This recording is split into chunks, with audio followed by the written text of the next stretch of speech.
حضرت علی رضی اللہ تعالیٰ عنہ نے فرمایا، مرد کی سب سے بری عادت عورت کی سب سے اچھی عادت ہے، یعنی بخل، غرور اور بزدلی، کیونکہ اگر عورت مغرور ہو تو وہ مردوں سے بات کرنا پسند نہیں کرے گی، اور اگر بزدل ہو تو وہ ہر چیز سے ڈرے گی اور اپنے گھر سے نہیں نکلے گی۔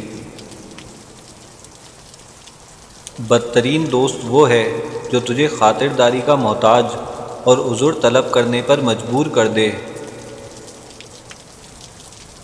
حلال دنیا حساب ہے اور حرام دنیا عذاب ہے۔ بے گھر وہ ہے جس کا کوئی دوست نہیں۔ کم کھانا نفس کی بزرگی کا باعث اور ہمیشہ تندرست رہنے کا موجب ہے۔ جو شخص پیٹ بھر کر کھایا کرے، اس کی فکر اور رائے کس طرح صحیح اور صاف ہو سکتی ہے۔ جو شخص غذا زیادہ کھاتا ہے، اس کی صحت میں خلل آ جاتا ہے اور اس کی جان پر ایک بھاری بوجھ پڑ جاتا ہے۔ وہ شخص شہوت سے کس طرح بچ سکتا ہے جو عصمت سے محروم ہو۔ ناشکری نعمتوں کو دور کرتی ہے اور احسان برائی کو نابود کر دیتا ہے۔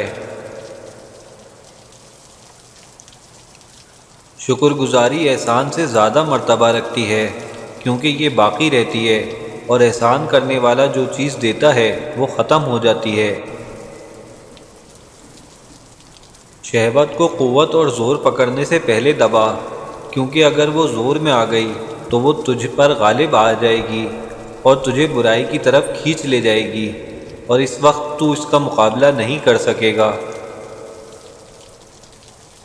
تمام حکمت و دانائی ان دو چیزوں میں ہے: لوگوں کے ساتھ نرمی سے پیش آنا، ان کی خاطرداری کو اچھی طرح ملحوظ رکھنا۔ دشمن سے نرمی سے پیش آنا اس کی مخالفت کی تیزی کو کم اور عداوت کی تلوار کی دھار کند کر دیتا ہے۔ نرمی طبع نیک کرداری کی علامت اور عقل مندی کی نشانی ہے۔ حضرت علی سے پوچھا گیا، یا علی، وہ کون سی عادتیں ہیں جو انسان کے دماغ کو کمزور کرتی ہیں؟ تو حضرت علی رضی اللہ تعالیٰ عنہ نے فرمایا، اے شخص، جو انسان ان چار عادتوں کو اپناتا ہے اس کا دماغ کمزور ہوتا جاتا ہے۔ پہلی عادت، بار بار تیز آواز میں سنتا ہو یا بار بار زور سے بات کرتا ہو۔ دوسری عادت کہ وہ ہر تھوڑی دیر کے بعد کھانا کھاتا ہو۔ جو انسان زیادہ کھانا کھاتا ہو تو اس کا دماغ کمزور ہونے لگتا ہے۔ تیسری عادت ایک جگہ بیٹھے رہنا ہے۔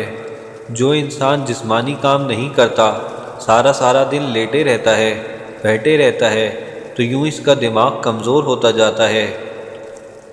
اور چوتھی عادت جس سے دماغ کمزور ہوتا ہے وہ سیکھنے کی جستجو کو نچوڑنا ہے۔ یاد رکھنا، جو انسان سیکھنے کی کوشش کو چھوڑ دیتا ہے اور یہ سمجھنے لگتا ہے کہ اسے سب کچھ آ گیا، تو اس کا دماغ کمزور ہونے لگتا ہے، اور وہ طاقت جو اللہ نے دماغ کو بخشی ہے اس سے وہ دن بدن محروم ہونے لگتا ہے۔ شکر نعمتوں کا بیج اور سخاوت بزرگ ترین عادت، اور مال جمع کرنا غم و فکر کا چشمہ ہے۔